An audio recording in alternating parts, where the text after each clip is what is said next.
Hi hello welcome to Adaab Hyderabad. నేను మీ journalist Sai. రీసెంట్గా జరిగిన జూబ్లీ హిల్స్ బైపోల్స్లో సరే బీఆర్ఎస్ ఓడిపోయింది, కాంగ్రెస్ గెలిచింది, అదంతా పక్కన పెడితే ముందు నుంచి ఖచ్చితంగా ఓడిపోద్ది, లేకపోతే డిపాజిట్ రాదు, భారీ ఓటమి చవి చూడబోతుంది అనేది బీజేపీ పైన బీజేపీ కార్యకర్తలే మాట్లాడుకున్న మాటలు. అసలు తెలంగాణలో బీజేపీకి ఈ పరిస్థితి ఎందుకు వచ్చింది అనేది మనతోటి సీనియర్ రాజకీయ విశ్లేషకులు కపట ప్రసాద్ గారు ఉన్నారు. సార్తో మాట్లాడదాం ఒకసారి. నమస్తే సార్. సార్, అంటే దాదాపుగా జిహెచ్ఎంసీలో సింగిల్ లార్జెస్ట్ పార్టీకి వచ్చింది దాదాపుగా. తర్వాత 8 అసెంబ్లీ స్థానాలు, 8 పార్లమెంట్ స్థానాలు, అసలు ఒక ఊపు. ఇంక సెకండ్ ఆల్రెడీ అంటే బీఆర్ఎస్ పని అయిపోయింది. ఇంకా 0తో బీఆర్ఎస్ దాదాపు షెడ్కి వెళ్ళిపోయింది కారు.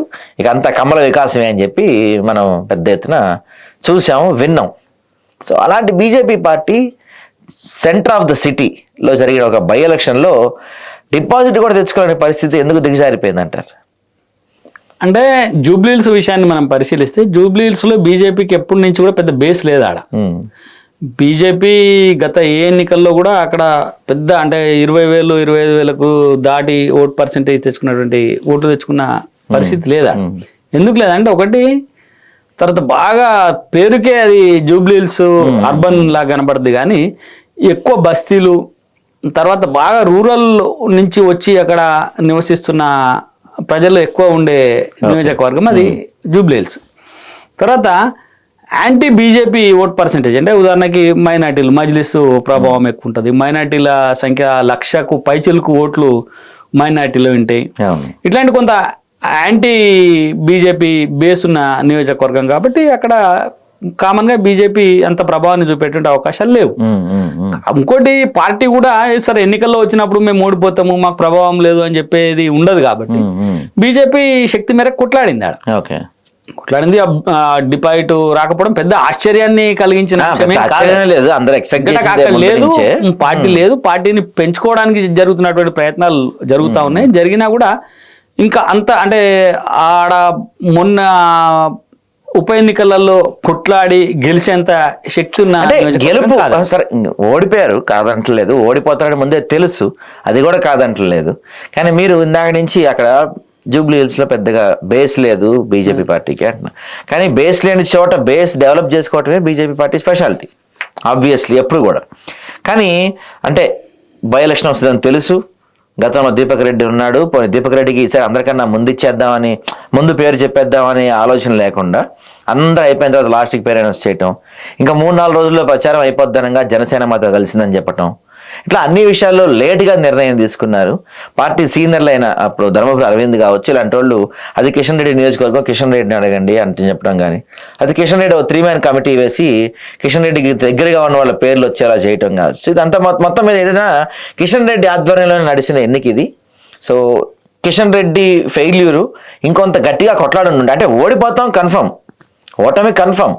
చివరి 4 రోజుల్లో బండి సంజయ్ గారు వచ్చి 3 లక్షల హిందువులకి 1,00,000 ముస్లింలకు జరుగుతున్న ఓటర్ యుద్ధంగా దాన్ని మార్చే ప్రయత్నం చేశారు.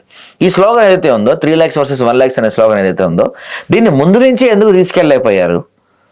ముందంతా సైలెంట్గా ఉండి చివరిలో ఇంక అంతా అయిపోయిన తర్వాత చేతులు కదా ఆకులు పట్టుకున్నట్టుగా హడావిడి చేశారు. అది కూడా సరిగా చేయలేదు. అంటే ఓడిపోతామని తెలుసు, కానీ ఇంత దారుణంగా గత ఎన్నికల్లో వచ్చినంత ఓట్లు కూడా తెచ్చుకునే పరిస్థితిలో ఓడిపోవడానికి కిషన్ రెడ్డి కారణం అనేది సగటు బీజేపీ కార్యకర్తల మాట. మీరేమంటారు? అంటే ఓపెన్గా పత్రికలలో, సోషల్ మీడియాలో వచ్చేటువంటి వ్యాఖ్యానాలను, మాటలను బట్టి కొంత కార్యకర్తలు ప్రభావితం అయితే అవుతుండొచ్చు, కొంత కలత చెందొచ్చు. కానీ వాస్తవాలు అవి కావనిపిస్తుంది నేను చూసినప్పుడు. ఎందుకంటే కిషన్ రెడ్డి గారు చాలా కష్టపడే మనస్తత్వం ఉన్నటువంటి వ్యక్తి. చాలా కింది స్థాయి నుంచి, గ్రాస్ రూట్ నుంచి వచ్చి పార్టీలో కేంద్ర మంత్రి స్థాయికి ఎదిగినటువంటి వ్యక్తి. ఆయన పార్టీని పాడు చేసుకోవాలి, పార్టీలో ఇంకోటి రావద్దు అని చెప్పి ఎందుకు అనుకుంటాడు? అంటే దానికి కూడా ఏమంటారంటే వేరే వాళ్ళు వస్తే పార్టీ ఎదిగితే పార్టీ ఎదగద్దు, నేనే ఎదగాలనుకునే మెంటాలిటీ కిషన్ రెడ్డి అనేది. నేను అదే చెప్తా ఉన్నా. కిషన్ రెడ్డి ఒక కింది స్థాయి అంటే సామాన్య కార్యకర్త నుంచి, అంటే ఆయన ఓటక్కు రాకముందే భారతీయ జనతా పార్టీ కార్యకర్తగా ఉన్నాడు. ఆయన ఉండి పనిచేసినటువంటి వ్యక్తి. ఆయన పార్టీ పెరగాలి అనుకునే ఆలోచనలో ఉండేటువంటి వ్యక్తి, కానీ పార్టీ తరగాలి అనుకునే ఆలోచనలో ఉండేటువంటి వ్యక్తి కాదు ఒకటి. రెండోది, కిషన్ రెడ్డి గారిని దగ్గరగా చూసి ఆయనను అర్థం చేసుకోవడంలో చాలామంది విఫలమవుతుండేమో నేను అనుకుంటా. ఎందుకంటే కిషన్ రెడ్డి పెద్దగా మాట్లాడు అన్ని ఏదో రాజకీయపరమైనటువంటి అంశాలపైన పెద్ద పని చేసుకొని పోవడమే ఆయనకు అలవాటు.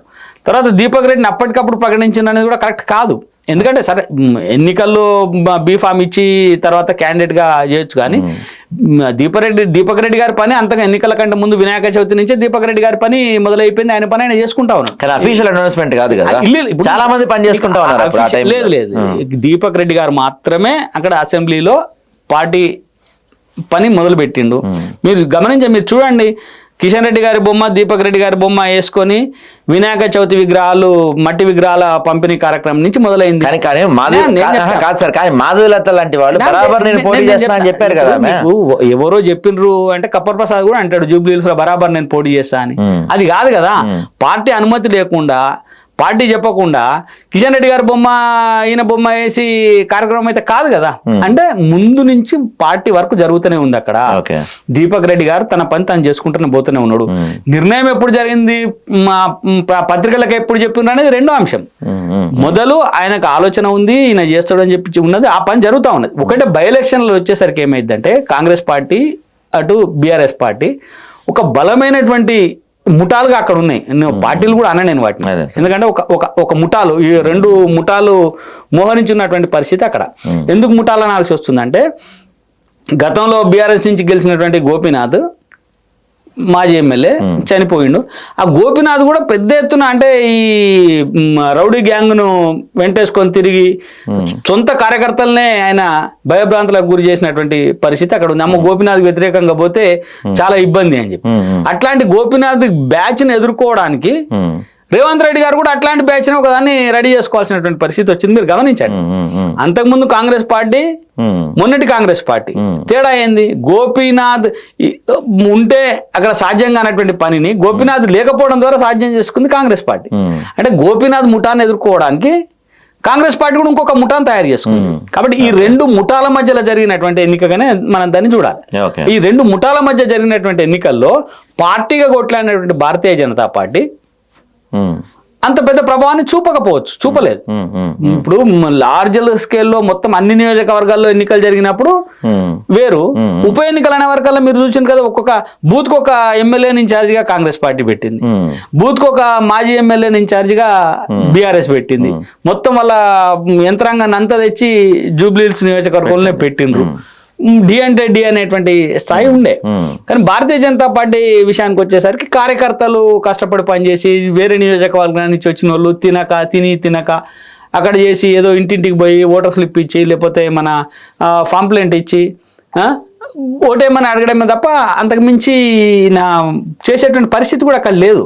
ఎందుకంటే రెండు ముఠాలు కొట్లాడుతున్నటువంటి పరిస్థితులలో అక్కడ పార్టీగా బీజేపీ రంగంలోకి పోయింది. కాబట్టి కొంత పార్టీకి అనుకూలమైనటువంటి ఓట్లు, పార్టీ కోసం పడేటువంటి ఓట్లు మాత్రమే అక్కడ పడేట్టుగా మనం గమనించవచ్చు. రైట్. అయితే అంటే జూబ్లీ హిల్స్ పక్కన పెడితే రాష్ట్రంలో కూడా కిషన్ రెడ్డికి పార్టీ ఎదగటం ఇష్టం లేదు.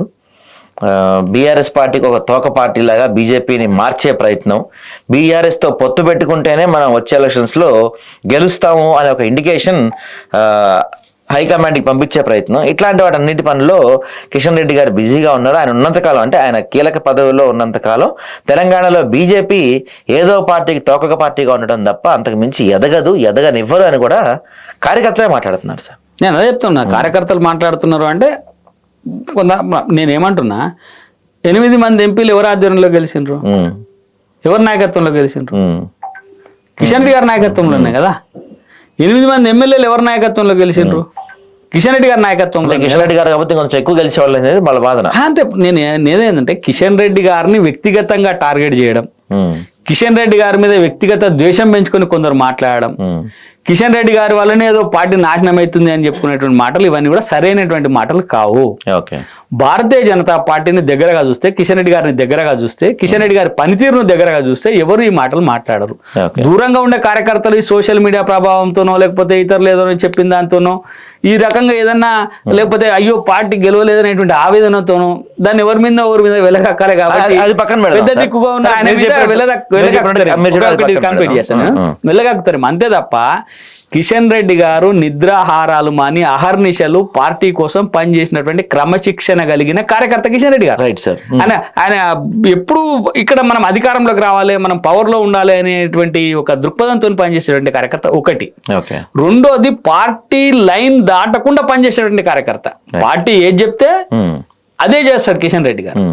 కానీ నేను ఇది చేస్తా, నాకు ఇది కావాలి అని చెప్పి ఎప్పుడు అధిష్టానం దగ్గర పోయి అడిగి ఏదో కాకాబట్టి పదవులు తెచ్చుకునే రకం కిషన్ రెడ్డి గారు కాదు. పార్టీ ఏది చెప్తే, పార్టీ పోయి సికింద్రాబాద్కి నిలబడడం అంటే సికింద్రాబాద్కి నిలబడతాడు, పార్టీ పోయి అంబర్పేటలో నిలబడడం అంటే అంబర్పేటలో నిలబడతాడు. అంతకుముందు పార్టీ పోయి నువ్వు మంది హిమాయత్ నగర్లో కంటెస్ట్ చేయమంటే హిమాయత్ నగర్లో కంటెస్ట్, అంతకుముందు పోయి చంద్రాయణగుట్టలో కంటెస్ట్ చేయంటే చంద్రాయణగుట్టలో కూడా కంటెస్ట్ చేసింది కదా కిషన్ రెడ్డి గారు. అయితే ఒక మాట సార్, మీరు అన్నట్టు ఇప్పుడు కిషన్ రెడ్డి గారు అహర్నిశలో పనిచేస్తున్నారు, రామచంద్రరావు గారు అహర్నిశలో పనిచేస్తున్నారు. మరి రాష్ట్ర వ్యాప్తంగా ఉన్న బీజేపీ కార్యకర్తల్లో ఒక రకమైన నిరుత్సాహం, నిస్తేజం ఎందుకు వచ్చాయి? నిరుత్సాహం, నిస్తేజము ఎందుకు వచ్చింది అంటే, ఒక రకంగా ఎవరికైనా ఏముంటది, ఎన్నికలలో గెలవాలి, మనం కొట్లాడాలి అనే దృక్పథంతో ఉంటది. అయితే మీరు బీజేపీ కార్యకర్తలలో నిరుత్సాహం వచ్చిందని మీరు అనుకుంటున్నారు. బీజేపీ కార్యకర్తలలో ఇప్పుడున్నటువంటి పరిస్థితులలో మనం గెలవాలి, మనం కొట్లాడాలనేటువంటి కసి పెరుగుతా ఉన్నది. ఆ కసి ఇప్పుడు ఎంత కార్యకర్తలు అంటే మీరు అనుకున్నట్టు ఏముంటుంది, మీరు చెప్తున్నట్టు కాంగ్రెస్ పార్టీకో బీఆర్ఎస్కో ఒక ఊర్లో 20 మంది 50 మంది 100 మంది కార్యకర్తలు ఉంటారు. భారతీయ జనతా పార్టీకి అట్లా కాదు, బూత్లో 5-6 కార్యకర్తలే ఉంటారు. వాళ్ళు నిజమైన కార్యకర్తలు, బయటకు వచ్చి పని చెప్పేటోడు, మాట్లాడేటోడు, పార్టీ సానుభూతి పరులు. కానీ పార్టీ కార్యకర్తలు వేరు. పార్టీకి ఉండేటువంటి హార్డ్ కోర్ కార్యకర్తలు ఎప్పుడు కూడా పార్టీకి వ్యతిరేకమైనటువంటి మాటలు ఎక్కడ మాట్లాడడం లేదు. పార్టీ సింపథైజర్, సరే పార్టీ గెలిస్తే బాగుండు, వస్తే బాగుండు అని చెప్పే కొంత సింపథైజర్స్ ఉంటారు కదా.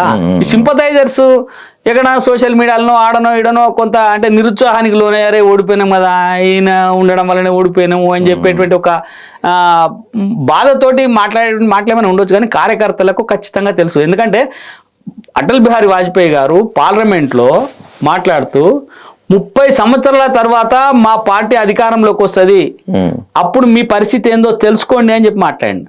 అంటే పార్టీ ఇయ్యాల వస్తుంది, రేపు అధికారంలోకి వస్తామని చెప్పి ఎక్కడ చెప్పలే. అంటే ఇంత కష్టపడతాం మేము 30 సంవత్సరాలు కూడా అధికారం కోసం ఉంటామని చెప్పినట్టు అటల్ బిహారీ వాజ్పేయి గారు ఆయన చెప్పిన రకంగానే 3 దశాబ్దాల తర్వాత పార్టీ భారతీయ జనతా పార్టీ అధికారంలోకి వచ్చింది. పార్టీ బలంగా నిలబడ్డది. ఇలా కాంగ్రెస్ పార్టీని కాంగ్రెస్ ముక్త భారత్గా తీసుకురావడానికి ప్రయత్నం చేస్తా ఉన్నది. కాబట్టి కార్యకర్తకు మనం ఎప్పుడు పవర్లోకి వస్తాము, ఎంత కష్టపడుతున్నాము, మన శక్తి ఏంది అనేది కార్యకర్తకు తెలుసు. వాళ్ళు ఎవరు కార్యకర్త నిరుత్సాహంలో లేరు. కార్యకర్తలు పట్టుదలతో పనిచేయడానికి ముందుకు పోతా ఉన్నారు. వాళ్ళు పార్టీ ఆదేశాల కోసం ఎదురు చూస్తా ఉన్నారు. పార్టీ ఆదేశాలు ఎక్కడి నుంచి వస్తాయి? పార్టీ ఆదేశాలు నేను ఏదో ఒకటి చేయాలంటే కుదరదు కదా. పార్టీ కేంద్ర పార్టీ చెప్పేటువంటి పనులు, కేంద్ర పార్టీ ఇచ్చేటువంటి సూచనలతోటి రాష్ట్ర పార్టీ నాయకత్వం నడుస్తుంది. కాబట్టి అదేదో ఇప్పుడే మనం జూబ్లీ ఎన్నికలలో రాలేదు కాబట్టి ఇంకా మొత్తం భారతీయ జనతా పార్టీ పోయింది, అది కరెక్ట్ కాదు. పోయినసారి ఎన్నికలలో అదే పరిస్థితుల్లో చాలా ఇబ్బందులు పడ్డారు. కానీ వెంటనే పార్లమెంట్ ఎన్నికలలో 8 పార్లమెంట్ స్థానాలు గెలిచినాం కదా. కాబట్టి పార్టీ ఐడియాలజీతో పెరిగేటువంటి పార్టీ, ఒక వ్యక్తి దాంట్లో వ్యక్తి సూచనల మేరకు లేకపోతే వ్యక్తి బలంతో పెరిగేటువంటి పార్టీ కాదు. కాబట్టి కిషన్ రెడ్డి గారిని ఎవరు ఎన్ని మాటలు మాట్లాడినా, ఎవరు ఎన్ని అన్నా, ఆయన వ్యక్తిగతంగా లేకపోతే ఆయన చెప్తే అహర్నిశలు ఆయన పార్టీ ఆలోచన, పార్టీని అభివృద్ధి చేయాలనేటువంటి ఆలోచన తప్ప పార్టీని పవర్లోకి తీసుకురావాలనేటువంటి ఆలోచన, అదే ఆలోచన చేస్తూ ఉంటాడు ఆయన. కొందరు మాట్లాడతారు, కొందరు చెప్తారు, కొందరు ఒక రకంగా ఉంటారు. కిషన్ రెడ్డి గారు పనిచేసేటువంటి వ్యక్తి తప్ప ఆయన మాటలు చెప్పి ఏదో అట్లా అన్ని మన మంచిగుసి మారడిగా చేసేటువంటి వ్యక్తి కాదు. కాబట్టి కొందరికి అరే కిషన్ రెడ్డి గారు ఏం మాట్లాడతలేరు, కిషన్ రెడ్డి గారు ఏం చెప్తలేరు. ఇప్పుడు ఏమైంది సమాజంలో, ఎన్ని బూతులు మాట్లాడితే అంత పెద్ద లీడర్గా గుర్తింపు వస్తా ఉన్నారు. కిషన్ రెడ్డి గారు మాట్లాడరు. వద్దు, మన పరిధి లోపల మాట్లాడాలి, స్వచ్ఛమైనటువంటి భాష మాట్లాడాలి, చాలా మన రాజ్యాంగబద్ధంగా కార్యక్రమాలు నిర్వహించాలంటే ఒక క్రమశిక్షణ అనేటువంటి కార్యకర్త. కొందరికి నచ్చకపోవచ్చు, అరే ఎందుకు కిషన్ రెడ్డి గారు బూతులు తిడతలేరేంది, రేవంత్ రెడ్డి అన్ని తిడుతుంటే కిషన్ రెడ్డి మాట్లాడేది అని కొందరు అంటుండొచ్చు. కానీ ఎవరి వ్యక్తిత్వం వాళ్ళది కదా. ఆయన వ్యక్తిత్వం ఆధారంగా ఆయన పని చేసుకుంటూ పోతాడు. ఉల్టా పల్టా మాట్లాడేటువంటి వ్యక్తి కాదు. కార్యకర్తలను కలుపుకొని పోయి కార్యకర్తలకు ఏ కష్టం వచ్చినా అది ఇప్పుడు మన బండారు దత్తాత్రేయ గారు పార్టీకి నాయకత్వం వహించిండు, 2 సార్లు పార్టీ రాష్ట్ర అధ్యక్షునిగా చేసిండు, కేంద్ర మంత్రిగా చేసిండు, గవర్నర్గా చేసిండు, ఇప్పుడు వచ్చిండు. ఇంత వయసులో కూడా ఆయన మళ్ళా ఏదో ఒక కార్యక్రమం చేసుకుంటూనే పోతున్నాడు. కానీ ఆయన కూడా ఎక్కడ ఉల్టా పల్టా ఎవరు ఏది మాట్లాడాడు కదా.